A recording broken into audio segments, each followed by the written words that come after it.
जय जोहार साथियों, का आप मन जानते हो कि नवजात शिशु के वजन जन्म के समय कितना होना चाहिए।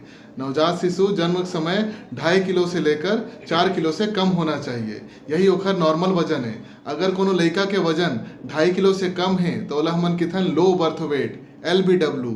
और अगर कोनो लड़का के वजन 1.5 किलो से कम है जन्म के समय तो ओला हमन किथन VLBW very low birth weight. और कोनो लड़का के वजन एकदम ही कम है, 1 किलो से घलो कम है तो ओला हमन किथन ELBW extremely low birth weight.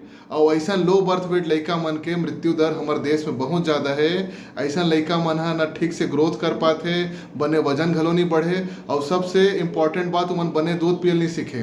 तो ऐसा लड़का मन ला अस्पताल में डॉक्टर के निगरानी में रखना बहुत जरूरी है।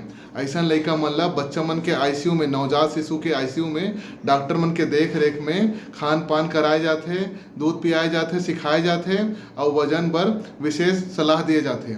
तो जो भी लड़का मन के वजन 2.5 किलो से कम है अगर जन्म के समय तो वो मन ला जरूर बच्चा मन के डॉक्टर ला या न्यूनेटोलॉजिस्ट ला जरूर दिखाओ। धन्यवाद।